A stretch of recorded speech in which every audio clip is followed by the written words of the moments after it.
When most of us think about the Girl Scouts, we think about cookies. The Girl Scouts are famous for their annual cookie sale, which raises money for their organization.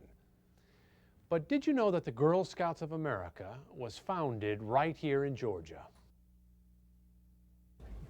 Okay, ladies, go get your horses. These 8th graders are Girl Scouts from Troop 266 in Augusta, and they do more than sell Girl Scout cookies. Today's activity is horseback riding, which includes learning how to saddle up. Okay, now go ahead and tighten it up, because as soon as we get done with this, we're going out on the trail. I like the way they look, though. I like riding them. Because I like animals a lot. I just like because they're really big. Woo! I didn't really know much about horses until a few years ago when we came out here the first time, and then I learned a lot. Stay still, Paul. It makes you feel in control because you can decide where you want to go and what you want to do and everything. Girls having adventures, acquiring new skills, and most of all, having fun. That's just what the woman who created the Girl Scouts had in mind.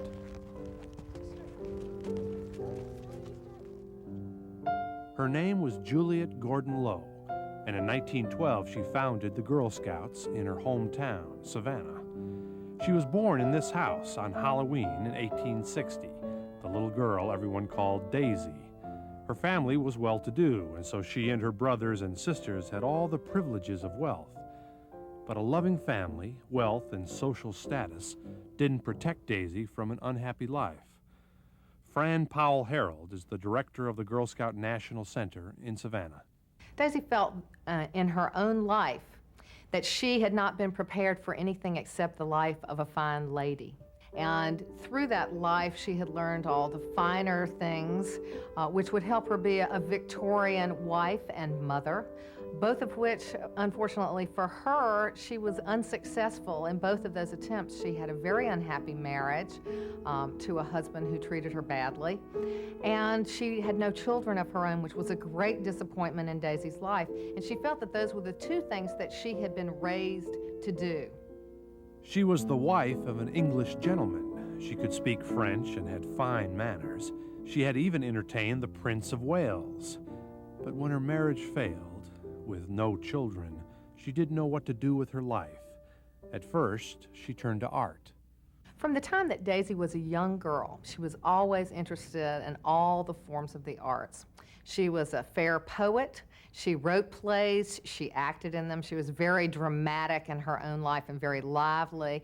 And she always drew, she painted, and probably her most accomplished art form was sculpting. Daisy studied sculpting in Paris and showed real talent. This is a likeness of her godchild. And this sculpture shows Daisy herself as a little girl. She took a course in blacksmithing and made wrought iron gates for her home. With her own hands, she shaped the heavy iron into delicate designs, complete with daisies. In fact, Daisy was a remarkable woman with many talents, but still her life seemed empty. She needed a cause to fight for. And one day she went to a party, it was a luncheon, and there she met Sir Robert BadenPowell, who was the founder of the Boy Scouts. And when she told him that she'd had a wasted life, he told her he had something for her, which if she followed it, a greater sphere of work would open up before her. What BadenPowell had in mind was creating a girls' version of the Boy Scouts. At last, Daisy had found her cause. In March 1912, she founded the organization that soon became the Girl Scouts of America. I think in Daisy's mind, the thing that she wanted girls to get out of Girl Scouting was career opportunity, an opportunity for their lives. In the early 1900s, girls didn't compete in sports or go camping or learn how to be strong and independent. Daisy wanted to change all that. In a promotional film that Daisy produced in 1917, we see her goals for the Girl Scouts. They're in good physical condition. They can swim, which was unusual for girls at that time. They can even send a message by telegraph in Morse code. These girls are self-reliant, and they have all the practical skills that Daisy's own education failed to give her.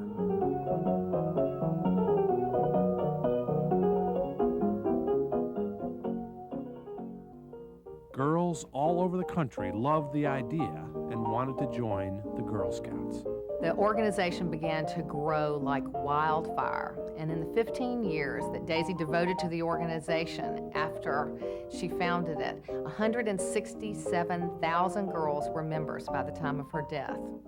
Daisy worked hard to make the Girl Scouts a success, raising money, making speeches. She even made the wife of President Calvin Coolidge an honorary Girl Scout. She did all this, although she was almost completely deaf. She lost her hearing when she was young because of ear infections, but being deaf never held her back. Daisy was absolutely an unstoppable woman. She was headstrong, she was determined, she was stubborn, she was disorganized. And though she was disorganized herself, she was a great organizer. She was someone who could inspire other people to carry her banner.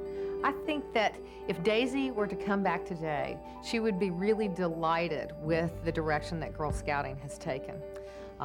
It still has the same element of fun and educational learning and opportunities for careers that she wanted so desperately for girls. And today, almost 3.5 million girls and women are members of the largest girl-serving organization in the world. What's good about being a Girl Scout is it's just you get to have wider opportunities, you do more stuff than you just do instead of sitting home and doing nothing. We went whitewater rafting a little while ago. Pretty soon we're going to go on a hike and Appalachian Trail, and I think that'll be fun. We go camping a lot. By being a Girl Scout, I feel, I learn lots of things, and that kind of helps me to become stronger, I guess, and be able to just kind of handle situations better. It makes you feel like you really know how to do stuff, like you feel intelligent.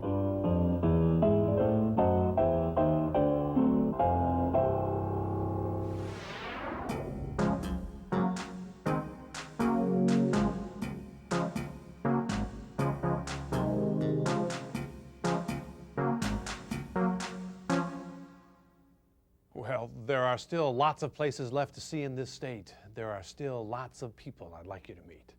This is Georgia Stories. I'm Colin Sedor. Thanks.